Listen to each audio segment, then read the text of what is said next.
오늘은 능력 이런 제목으로 하나님 말씀 나누도록 하겠습니다. 오늘 말씀은 한 절 말씀이긴 하지만 매우 중요한 말씀입니다. 49절 함께 다시 한번 읽어보겠습니다. 볼지어다 내가 내 아버지께서 약속하신 것을 너희에게 보내리니 너희는 위로부터 능력으로 임하실 때까지 이 성에 머물라 하시니라. 아멘. 우리가 지금 누가복음을 보고 있는데 누가는 누가복음과 그 다음에 사도행전을 썼습니다. 모든 학자들이 누가복음 다음으로 사도행전을 연결을 합니다. 그렇게 보면 이해가 훨씬 더 잘 됩니다. 마치 상편과 하편을 보는 것 같이 그렇습니다. 바로 그러한 차원에서 이 말씀을 보면 더 이해가 되는 것이죠. 특별히 얘기하는 것이 죄 사함을 받게 하는 회개가 전파될 것이다. 47절에서 그런 말씀을 주님께서 하셨죠. 그래서 실제로 하나님의 은혜가 임하면서 그러한 역사가 일어나게 되는 것을 우리가 보게 됩니다. 사도행전에서 여기서 보면은 볼지어다 이렇게 주님이 말씀합니다. 보라, 즉 주목하게 하시는 것이죠. 그러면서 내가 내 아버지께서 약속하신 것을 너희에게 보내리니 이렇게 말씀합니다. 하나님 아버지께서 약속하신 것, 성령을 얘기하는 것이죠. 예수님께서 너희 제자들에게 그 성령을 너희에게 보내겠다 이렇게 말씀을 하십니다. 이것은 우리에게도 역시 유효한 것이죠. 이것은 우리에게 또한 꼭 필요한 것입니다. 증인으로서의 역할을 감당하려면 꼭 필요한 것입니다. 이것은 매우 중요한 의미를 가지고 있습니다. 일단 아버지께서 약속하신 것이다. 그리고 내가 너희에게 보내겠다. 그래서 흔히 얘기하기를 하나님 아버지께서 약속하신 것을 예수님께서 받아서 보내신다. 이렇게 얘기를 합니다. 기독교 역사상 보면 기독교가 이제 크게 세 개로 나눠져 있는데 맨 처음에 동서로 나눠지게 됩니다.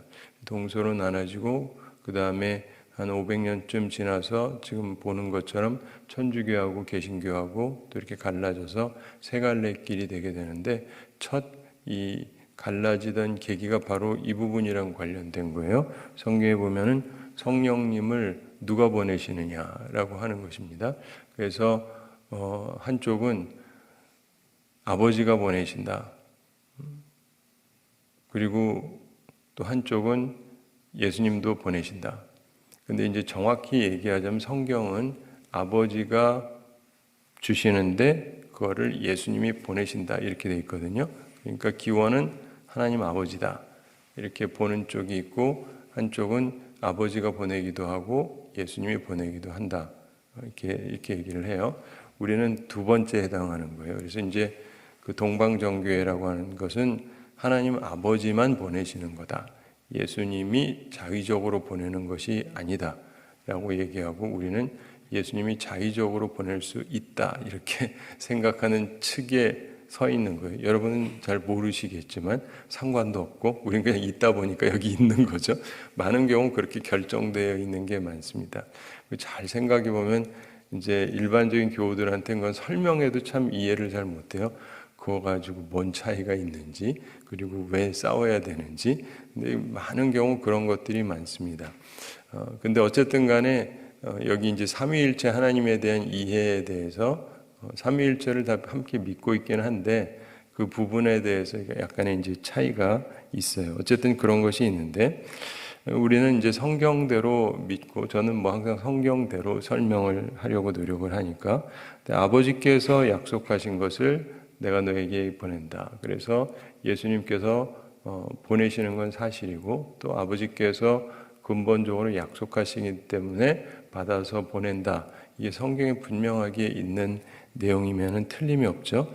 그래서 사실은 핵심적인 거를 얘기를 해야 돼요. 보통 이렇게 논쟁하다가 갈라질 때 보면 핵심을 놓치는 경우가 많습니다. 약간 사이드에 해당하는 거 가지고 논쟁하다 그러는데 여기서 초점은 성삼위 하나님께서 우리에게 약속하신 것을 주셔서 우리가 능력을 입게 된다는 게 초점인데 아버지냐 아들이냐 이거 가지고 이제 싸우고 했던 논쟁을 하고 그랬던 시기가 있었는데 지금은 별로 우리 입장에는 저쪽이랑은 별로 대화도 안 하니까 별로 신경도 안 씁니다만은 아무튼 그런 것이 기독교 역사상 있었던 것이고, 그러면서 너희는 위로부터 능력으로 입혀질 때까지, 이런 말씀을 예수님께서 하셨습니다.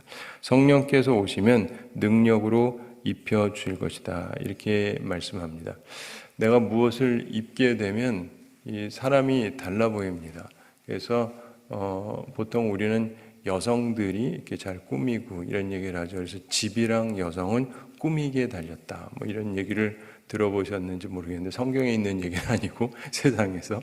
그래서 집도 똑같은 집이라도 어떻게 꾸미느냐에 따라서 굉장히 달라 보입니다. 그리고 여성도 그렇죠. 그래서 이런 거 잘하는 사람들은 여성에게 옷을 입힐 때 얼마나 달라지는지, 혹은 메이크업 할 때 얼마나 달라지는지, 헤어스타일에 의해서 얼마나 달라지는지 이런 걸 해서 여성들은 그걸 좀 잘 알고 있죠. 그래서 그런 것들을 잘 꾸미면은 훨씬 더 예뻐 보인다, 이런 거를 많은 사람들이 아는데, 사실은요, 여성만 그런 게 아니라 남성도 그렇습니다. 제가 예전에 한국에 있다가 미국을 갔는데 TV에서 이제 설명을 하는 거예요. 광고죠. 광고인데 설명하는데 남자를, 미국에서는 이런 표현을 잘해요. Before and after. 전과 후. 그래서 이제 말하자면 머리 깎기 전, 그 다음에 이발한 후, 이렇게 해가지고 딱 보여주는데 저게 어떻게 똑같은 남자야? 처음에 본 남자는 그냥 남자인데 그 다음은 완전히 너무 잘생긴 영화배우 같은 남자가 딱 나오는 거죠. 저게 가능한가?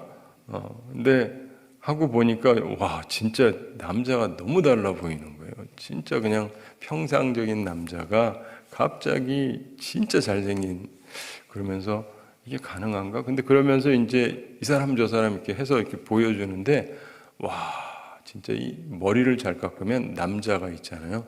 너무 잘생겨 보이는 거예요. 그래가지고 우리나라도 사실 그렇죠. 영화 배우들이 아무 데 가서나 깎지는 않습니다. 좀 잘한다는 사람들한테 가서 하는 거죠. 그래서 그런 거 보고 이제 그런 거 따라하는 사람도 많이 있는데, 우리 이번에 이제 대통령 선거하잖아요. 신경들을 많이 쓰신 것 같아요. 차림부터 머리부터 이게 얼굴들이 다 달라 보여요. 신경들을 많이 썼겠죠. 근데 능력으로 입혀질 것이다. 사람이 뭘 입느냐에 따라서 느낌이 굉장히 다릅니다. 그냥 옷 하나만 해도 그렇죠. 그런데 효과적으로 증언을 할 수 있도록 용감하게 만들어 주신다는 것입니다. 이게 굉장히 중요한 거예요. 위로부터 능력이 입혀질 때까지. 하나님께서 우리에게 그 능력으로 입혀주시면 그 전에 그렇게 겁먹고 뭘 하지 못하는 사람이 겁이 안 나는 거예요. 여러분, 전도 못하는 사람들 보면 다른 게 아니고요, 겁먹어서 못하는 사람들이 많습니다. 괜히 하다가 욕먹을까봐, 째려볼까봐 어쩌고 저쩌고 해가지고 이제 못하겠다 그러는데, 이게 용기가 생기면 상관이 없어요. 용기가 생기면 상관이 없습니다. 근데 저도 옛날에 그 교회에서 보면 중고등학교 때도 그렇고 전도해라 그러면 이제 전도지도 주시면 이렇게 하다 보면 제 기억이 나는 게 이제 여러 형태로 전도를 하는데, 그 중에 한 번은 이제 전도지 가지고 이렇게 강남 고속버스 터미널 근처에 있었는데 교회가, 그래서 이렇게 나눠드리는데 그거 참 이상하게 한 명도 안 받아요. 그리고 그냥 다들 째려보듯이 그러고 귀찮게 한다는 듯이 그러고, 처음에는 이제 쭈그러들어가지고 이렇게 하다가 이제 어느 순간 주의 은혜가 함께 하시는 거였겠죠. 생각에 전환이 오는 거예요. 무슨 전환이 왔냐면, 지들이 안 받고 그냥 가면 지옥 가는 거지 무슨 말인지 알죠? 내가 지금 나쁜 짓 하는 게 아니고 난 자기 지옥 가지 말라고 천국 가라고 주는 건데, 안 받으면 자기 지옥 가는 거지 내가 왜 이렇게 쭈그러들 이유가 있냐? 안 받으면 당신 지옥 가지. 그래가지고 그 다음에 생각을 딱 전환하고 줬더니 또 다 받아요. 참 신기하더라고요. 그게 이렇게 나타나는지 그건 잘 모르겠는데, 그랬더니 또 다 받아가요. 신기하더라고요. 근데 우리가 살면서 보면은요, 내가 이 용기가 없으면은, 겁이 나면 하나를 못해요. 이거 종이 하나 주는 거 뭐 못하겠어요. 근데 못합니다. 근데 용기가 나잖아요. 전혀 상관이 없어요. 예. 그리고 우리에게 있어서 그래서 성령의 능력이 우리 가운데 힘입는 입혀지는 것, 이게 굉장히 중요한 것입니다.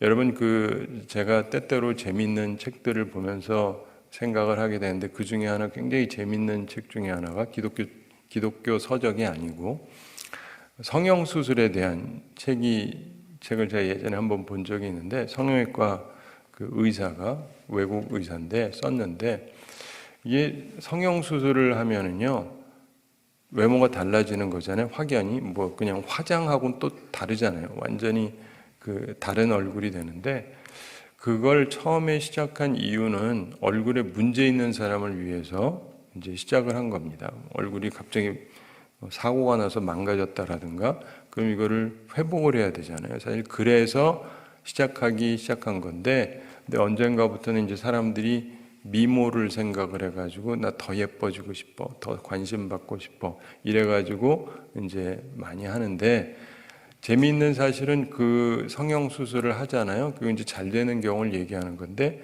하고 나면요 사람이 완전 달라진대요. 여기서 달라진다는 것은 외모도 달라지지만 성격 자체가 달라진대요. 그 무슨 말이냐면, 얼마 전까지는 나 못생겼다고 생각했는데 내가 봐도 너무 예쁜 거예요.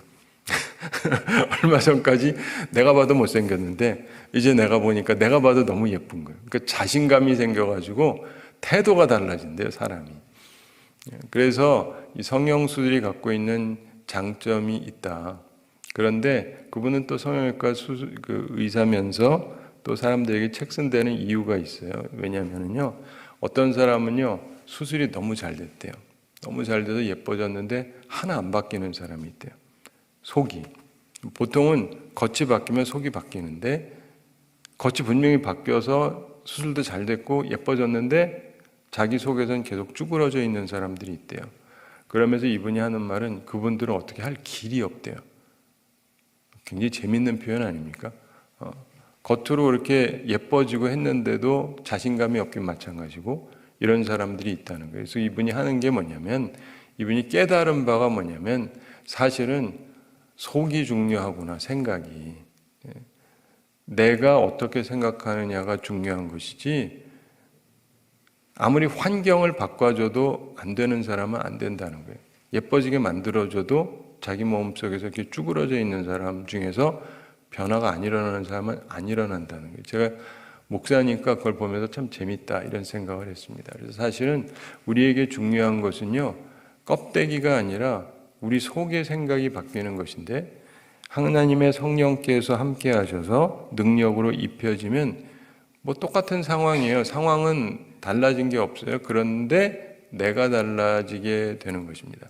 일반적으로는 우리들이 심리학이나 이런 걸 통해서 얘기하는 게 뭐냐면, 상황을 자꾸 설명해요. 이 상황 때문에 문제가 되니까 상황을 바꿔주자. 애가 문제가 있는 것은 부모가 잘못하는 것도 있으니까 부모가 잘해주면 애가 괜찮아질 것이다, 이런 전제를 깔고 있는데, 근데 조금 더 깊게 들어가서 보면요, 상황 문제가 아니라 내가 제대로 되면 그 모든 게 극복이 되기도 한다는 거예요. 이 부분을 우리가 잘 이해할 필요가 있습니다. 근데 무엇보다도, 그런데 그만한 힘이 내게 임하느냐? 심리학에서는 안 된다고 얘기해요.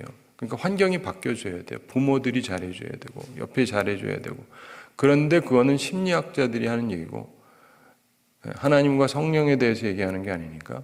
그러나 하나님의 말씀을 보면은요, 환경이 바뀌어야 되는 게 아니라 우리가 바뀌면, 성령이 우리 가운데 은총으로 임하시면 모든 게 달라질 수 있다는 거예요. 이거를 깨닫는 것은 굉장히 중요합니다. 중고등부 학생들한테도 제가 이제 예전에 그 학생들을 가르칠 때 어떻게 했냐면, 중고등학생들이 피어 프레셔라고 해서 이 자기 학교 애들, 주변에 있는 애들한테 영향을 받습니다. 딴 애들이 어떻게 하는지에 따라서 영향을 받거든요. 그래가지고 거기에 따라서, 그래서 친구들 조심하라 그러잖아요. 근데 친구들이 어떠냐에 따라서 영향을 받습니다. 그래서 그 부분을 우리들이 많이 얘기를 해요. 근데 기독교 가치관 차원에서 보면은, 이거를 또 다시 생각해 보면 무슨 말이냐면, 사람은 다른 사람에 의해서 영향을 받아요. 그 얘기는 뭐냐면 저쪽이 나한테 영향을 주기만 하는 게 아니라 저쪽도 나한테 영향을 받습니다. 근데 우리가 이걸 안 가르쳐요. 저쪽도 눈치 봐요. 나만 눈치 보는 게 아니라. 기독교인만 눈치 보는 게 아니라 기독교인 아닌 사람들도 눈치를 봅니다. 근데 그때 우리가 어떻게 하느냐를 보고 그들이 행동을 결정해요. 우리가 쭈그러들어가지고 이러고 있으면 계속 밟아요. 근데 우리가 용기 있게 나가잖아요. 아무도 못 건드립니다. 이건 해본 사람만 알아요. 안 해본 사람은 뭔 소린가 하겠지만. 그래서 내가 용기가 생겨서 용기 있게 내가 있는 곳에서 믿음의 삶을 살잖아요. 아무도 날 못 건드려요. 안 건드려요. 그쪽이 영향을 받습니다. 제가 간혹 말씀드리는데 제가 처음에 대학을 갔을 때 대학을 가면 한국 사회는 특징 중에 하나가 뭘 마셔요. 물을 마시는 게 아니라 술을 마셔요. 그리고 다 술 마시자 그러고 그 분위기가 그런데 다 분위기가 그러니까 이제 더 이 압력을 받죠. 남들 다 마시는데 교수님도 마시고 선배도 마시고 친구들도 마시고 남자 여자 다 마시는데 나만 안 마신다. 난 교회 다녀서 이게 생각보다 쉽지가 않습니다. 그래서 그 프레셔를 받기 때문에 그거 어쩔 수가 없다 뭐 이런 얘기를 하는데요. 저도 뭐 다 지내봤으니까 근데 저는 안 마십니다. 그러죠? 저쪽이 눈치 보기를 시작해요. 같은 또래 애들이 눈치 보고 선배도 눈치 보고 교수도 눈치를 봐요. 왜냐면 나 같은 사람이 없으니까. 근데 그 전까지는 괜찮았거든요. 교회 유명한 교회 다니면서 집사인데 교회에서 찬양도 하고 그러면서 술 맨날 마셨는데 이 녀석이 갑자기 안 마신다는 거예요. 이런 애 처음 봤거든요. 그럼 갑자기 그때부터 선생님이 약간 스트레스를 받기 시작을 해요. 품 놓고 먹다가 제가 있으면은 품 놓고 먹기가 힘들어지는 거예요. 이해가 되세요? 제가 못된 짓 했다는 얘기가 전혀 아니에요. 그러므로 우리가 살아가는 게 뭐냐면 내가 용기를 가지고 용기 있게 움직이잖아요. 주변이 영향을 받습니다. 확실히 받아요. 그러므로 우리가 중요한 것은 자꾸 환경 때문에 맞아요. 환경 때문에 쭈그러들 수밖에 없는 용기가 없어지는 면이 있는 것도 사실이지만 더 중요한 것은 나에게 하나님의 영의 은혜가 임하고 있지 않기 때문에 그래서 내가 힘이 없는 거예요. 그래서 뭐 어떻게 환경을 극복을 못하는 거예요. 근데 예수님께서 제자들 숨어있는 제자들에게 너희들이 성령이 임하면 너희가 내 증인이 될 거라고 분명하게 말씀을 하셨죠. 그래서 그럴 때까지 이 성에 머물라 하시니라 이런 말씀이 나옵니다. 근데 그 큰 선물을 받기 전까지 예루살렘에 머물러 있어야 한다는 것이 예수님의 명령이었습니다. 이 명령은 그리고 이 약속은 예수 그리스도가 부활하신 후에 50일째 되는 날 오순절 그 승천하시고 나서 그리고 열흘째 되는 날에 이루어진 것입니다. 그걸 우리가 이제 사도행전에서 보게 되지 않습니까? 예수님께서 이들에게 마음을 열어주셨던 말씀을 이들이 받고 그리고 이제 성령의 부어주심으로 사람들이 효과적인 증인이 되게 됩니다. 그러면서 사도행전에 그 이야기가 나오게 되는 것이죠. 그래서 우리가 그 말씀을 잘 알지 않습니까? 예수님께서 승천하시고 예수님 말씀대로 이들 한 120여 명이 남아서 마가의 다락방에서 기도하다가 호련히 성령께서 임하시게 되죠. 그 며칠을 기도했다라는 얘기는 없지만 흔히들 한 열흘 정도가 아닐까 이렇게 추정을 하죠. 무한정으로 기다린 것은 아니고, 근데 그러한 기다림의 시간 속에서 성령의 은총이 함께 하십니다. 그러면서 능력이 임하면서 효과적으로 증인이 됩니다. 그래서 증거한 사례로 오순절에 베드로가 행한 설교가 대표적으로 나오죠. 잘 아시는 대로 50일 전에 대충 50일 전에 베드로는 예수님을 자기가 따른다라는 말을 못했어요. 겁이 나서. 50일 지나서 지금 환경이 바뀐 게 아니에요. 예수님을 잡아 죽였잖아요. 그러니까 환경이 더 나아질 것도 없어요. 근데 예수님이 아직 살아 계신데도 베드로가 겁이 나가지고 내가 그의 제자라는 말을 못했던 거 다 기억하시잖아요. 그래가지고 3번 부인한 걸 우리가 다 잘 아는데, 그리고 참 사람이 어쩌고 저쩌고 이러면서 그를 비난하는 분들이 많지만 사실 그 상황이 되면은 우리도 다 이렇게 압박을 받아가지고 그러기가 쉽습니다. 근데 중요한 것은 이렇든 저렇든 그렇게 겁을 먹던 사람들이 만인 앞에서 어떻게 예수 그리스도를 증거할 수 있느냐? 그거 못해요. 우리 중에서 나 예수 믿는다는 말도 제대로 못하는 사람이 2달도 채 안 돼가지고 만인들 앞에 나와가지고 당신들이 말이야 하면서 막 큰 소리 치면서 설교가 가능하냐? 절대 불가능합니다. 근데 그게 어떻게 가능해요? 성령께서 임하시니까. 성령이 임하시니까 가능해지는 거예요. 그전엔 그렇게 겁을 먹고 죽을까봐. 근데 죽음이 두려워지지가 않는 거예요. 그러면서 복음을 전하게 된 것입니다. 그러면서 그날 3,000명이 돌아서잖아요.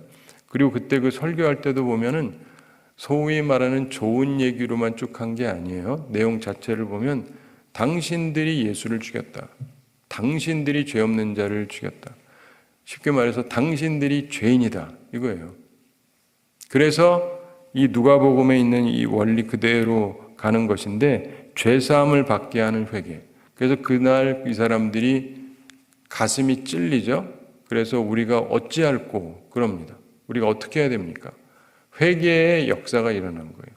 그러면서 예수님을 믿고 세례를 받고 그리고 제자가 되는 것이죠. 여기에서 우리가 보게 되는 것은 뭐냐면 하나님의 능력이 함께 하실 때 역사가 일어나는 거예요. 우리는 세상을 살면서 교육도 중요하고 뭐 다 중요하고 얘기합니다. 맞아요. 교육이 중요하죠. 그런데 교육의 힘도 어느 정도는 되는데 사람을 완전히 뒤바꾸는 그 능력은 성령의 임하심과 대할 수 있는 게 아니에요. 순식간에 사람이 바뀌니까. 근데 정말 순식간에 사람이 바뀝니다. 근데 이것은 인간이 하는 것이 아니라 하나님의 능력이 임하기 때문에 그런 것이죠.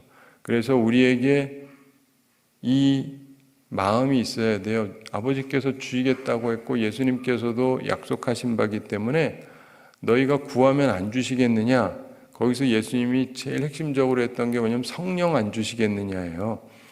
뭐 안 주시겠느냐, 돈 안 주시겠느냐 뭐 이런 얘기라기보다 뭐 돈도 주시겠지만 정말 핵심은 뭐냐면 좋은 거 성령을 안 주시겠느냐. 우리가 인생을 살아가면서 보면 특별히 한국 교회를 보면서 저는 수십 년 동안 보면서 항상 느끼던 비슷한 부분은 참 말도 못하고 비굴하고 뭐 맨날 그래요. 그러면서 자기들을 변호하기 위해서 이런 얘기를 합니다. 우린 나서면 안 된다는 둥. 뭐 그게 진짜 맞는 얘기냐? 정말 주님을 위해서 두려워하지 않고 일어날 수 있느냐? 근데 그런 모습을 전혀 보이지를 않아요. 그런 면에 있어서 우리가 성령의 능력을 힘입을 필요가 있는 것입니다. 그리고 우리가 성령의 능력으로 힘입는다라고 하는 것은 그렇게 되게 될 때 우리가 세상을 향해서 할 말을 하게 돼요. 여러분 생각해 보셨는지 모르겠는데 목사님이 설교한다. 설교하지 마 이런 말 들어보셨죠? 그 표현? 너 나한테 설교하니? 설교하지 마. 이 얘기 뭐냐면 듣기 싫은 소리 한다는 말이에요. 그렇죠? 그래서 우리에게 이 관용구처럼 뭐 외국도 그렇고 한국도 그렇고 마찬가지인데 너 설교하냐? 설교하지 마. 이 얘기는 뭐냐면 틀린 말은 아니지만 하여간 나 듣기 싫다 이런 얘기거든요. 한편으로. 사람들에게 설교라고 하는 것은 한편으로는 옛날부터 있다는 생각이 뭐 맞는 말이긴 한데 좀 별로 듣고 싶지 않은 얘기 뭐 약간 그런 느낌이 사람들 속에 있는 거예요. 그런데 예전에는 그래서 목사님들이 좀 듣기 싫어도 할 소리를 하셨어요. 전 어렸을 때 기억나는 게 참 듣기 싫은 소리를 참 많이 하셨던 것 같아요. 목사님들이. 그래가지고 특별히 부흥회 하면 와가지고 하시는데 재미있는 사실은 그때 보면은 교인들이 막 소위 뒤집어지는 거예요. 회개하는 거예요. 울면서 잘못했다 그러고 신기한 거예요. 왜냐하면 어린아이 입장에서 보면 나이 드신 분들이 갑자기 막 울고 막 그러니까 그러면서 자기들이 잘못했다고 그러고 그러니까 회개하고 돌이키는 모습을 많이 보였었거든요. 근데 요즘은 부흥회를 해가지고 회개하고 돌이키고 이런 얘기는 주변에서 거의 들어보지를 못하고 부흥회 유명한 강사 목사님은 대놓고 하시는 말씀이 나는 웃기려고 다닌다. 옛날에도 웃겼어요. 근데 웃겼지만 그 다음에는 울렸는데 요즘엔 안 울려요. 그냥 웃기고 끝나요. 무슨 개그 콘서트 하듯이 이렇게 하고, 그리고 가야 사람들이 좋아하는 거지, 뭔가 이렇게 고치려고 하면은 싫은 거예요. 근데 이게 굉장히 문제가 심각한 겁니다. 그러니까 하나님의 능력이 임하지를 않는 거예요. 그래서 이 부분을 우리가 깊게 생각할 필요가 있습니다. 우리 속에 잘못된 부분들이 있으면 지적되어지고, 그러면서 우리에게 변화가 생길 수가 있는 것인데, 그러다 보니까 어떤 현상이 벌어지냐면은 많은 사람들이 자기도 듣기 싫은 얘기 듣고 싶지 않다 보니까 이래저래 목사님들이 얘기하는데 굉장히 조심 해가지고 기분 나쁜 얘기 안 한다. 이건 오해하지 말고 들으셔야 돼요. 틀린 얘기는 하면 안 돼요. 바른 얘기를 해야지. 그래서 틀린 얘기 안 하려고 조심은 해야 돼요. 저는 항상 그렇거든요. 근데 틀린 얘기를 안 하려고, 옳은 얘기를 하려고, 진리를 얘기하려고 노력해야 되는데, 그게 아니라 기분 나쁜 얘기 안 하려고, 기분 상하게 하면 안 되니까. 그래서 헌금 얘기 일단 싹 빼야 되고 11조 얘기 빼야 되고, 하면 해봤자 헌금도 안 하고 기분만 나빠한다. 이게 목사님들 세계에서 퍼져 있는 얘기 중에 해봤자 헌금도 안 하고 기분만 나빠한다. 하지 말아라. 아주 젊은 사람들, 전도사님들하고 그렇게 배워서 그러고 사는 분들이 너무 많아요. 근데 우리가 인생 살아가면서 보면 하나님의 역사가 일어날 때 보면요, 아주 말씀의 검은, 말씀이라고 하는 게 양날선 검과 같아가지고 이게 찌르는 거거든요. 양쪽을 다 찌른다고. 어디든 닿기만 하면. 이 말씀이 닿으면, 나를 찌르면 보통 둘 중에 하나가 생기게 되는데, 하나는 회개하거나 하나는 이를 갈아요. 그래서 복음을, 하나님의 말씀을 정확하게 전달하다 보면 목사는 둘 중에 하나를 볼 수밖에 없어요. 교인들이 회개하고 변화되고 좋아지거나 아니면 목사를 괴롭히고 쫓아내려고 그렇게 돼 있어요. 바른 말을 하니까. 그런데 어떤 사람들은 보면 이를 갈아요. 어떤 사람들은 눈물 흘리면서 자기를 고칩니다. 근데 그것은 그 사람들에게 달린 것이고 또 하나님 손에 달린 것이고, 저같이 전달하는 사람은 그대로 전달해야죠. 여러분도 마찬가지입니다.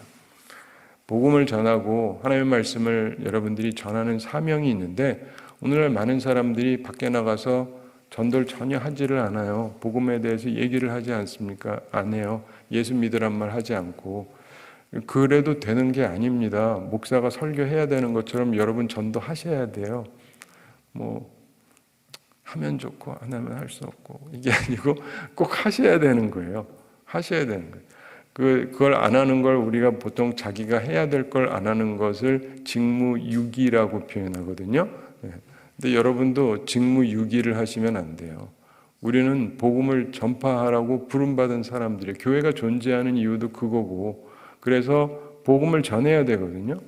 근데 그거를 하지 않는다는 것은 문제가 심각한 것입니다. 그냥 우리끼리 모여서 우리끼리 모이고 그냥 좋고 이걸로 끝나는 것이 아니고, 반드시 우리는 모여서 교육을 받고 힘을 얻어서 복음을 전해야 되는 것입니다.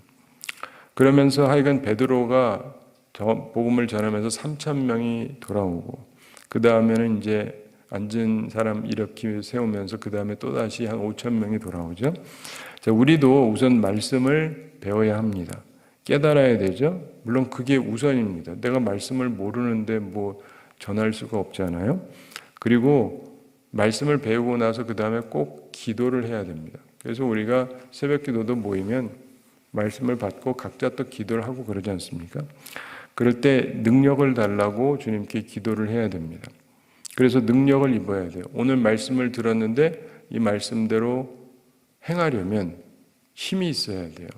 그래서 기도해야 됩니다. 그러면서 복음이 확산이 되는 것입니다. 주님께서 우리에게 말씀을 주셨습니다. 그리고 기도해서 능력을 입으라고 명하십니다. 그래서 증인으로 일을 하라고 말씀하시는 것입니다. 따라서 우리는 항상 말씀을 듣고 그리고 기도해야 됩니다. 주님께 기도해야 돼요. 주여 성령의 능력을 입혀 주옵소서. 마지막으로 제가 도전하면서 말씀을 맺겠는데, 어떤 분들은요, 모르는 사람들한테 가가지고 저 멀리 가서 하는 거는 좀 그렇다 치고, 그럼 최소한 내가 아는 사람들한테 말할 수 있잖아요. 근데 자기 아는 사람들한테도 말을 잘 못하고, 심지어 자기 가족한테도 말을 못하고, 심지어 내 밑에 있는 아들, 딸한테도 말을 못하는 분이 있어요. 죄송합니다.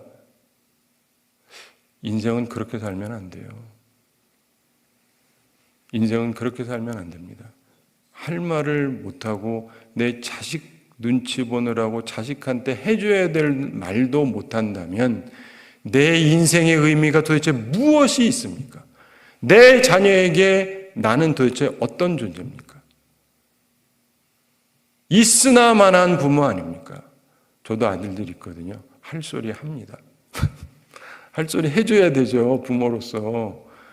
부모로서 자식에게 신앙에 대해서 말을 할 수가 없다. 이거는요, 무진장 부끄러운 거예요. 그 정도 되시면요, 굶으셔야 돼요. 금식하셔야 돼요. 주님, 저에게 성령을 주옵소서. 나는 자식한테도 예수 믿으라는 말을 못합니다. 내가 예수 믿는 사람이라고 할 수 있습니까? 내가 직분자입니까? 이래야 되는데 아무렇지도 않게 잘 드세요. 그러지 마세요. 오해하지 마세요. 잘 드세요. 잘 드시고 사시는데 복음도 잘 전하시고 사시고. 근데 그게 안 되면은요, 좀 뭔가 해야 되지 않겠습니까? 그래서 최소한 내 주변은 다 예수 믿는 사람으로 만들어 놔야죠. 나와 함께 있는 사람들이 다 천국 가야 되지 않습니까? 기본이죠. 더 나아가서, 그러니까 예루살렘과 온 유대와 사마리아 땅끝까지로 주님의 증인이 되어야 되는데, 가까운 데서부터 해서 쭉 복음을 전하면서 살아가야 되는 것입니다. 근데 이 말씀을 듣고도 그냥 이러시면은 참 슬픈 일입니다. 주님께서 분명히 말씀하셨고, 이 사람이 있잖아요. 죄사함을 받게 하는 회개. 여러분의 자녀도 죄사함을 받아야 되는데 그러려면 회개를 해야 돼요.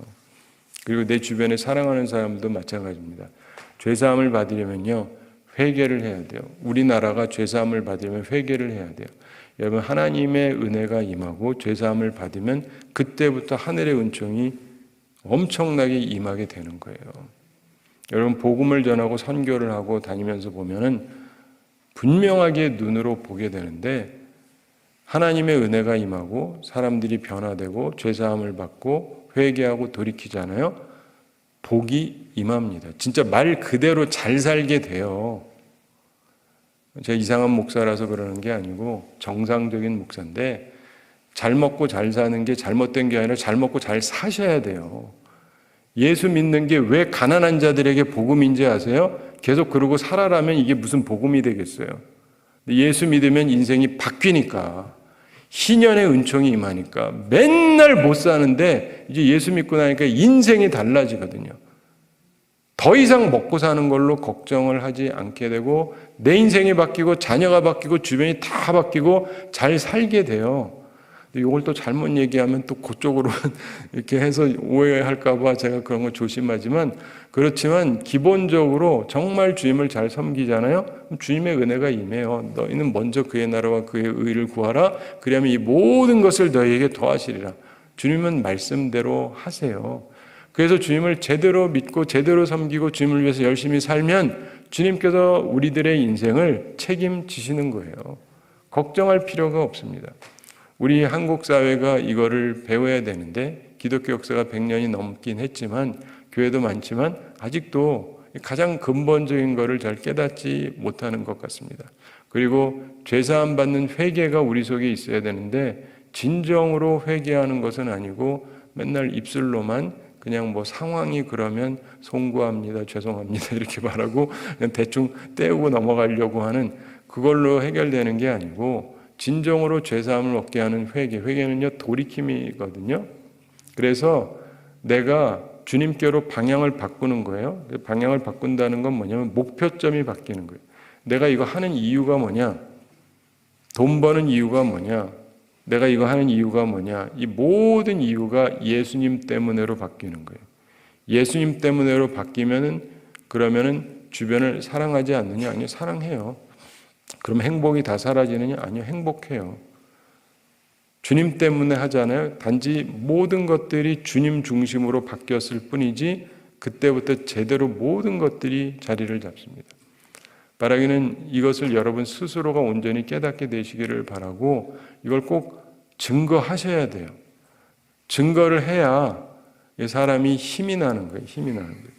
여러분도 듣고 끝나지 마시고 꼭 듣고 여러분도 기도하고 전하셔야 돼요. 이렇게 해서 능력 있는 삶을 살아가는 우리 모두가 되기를 바랍니다. 우리 함께 기도하겠습니다.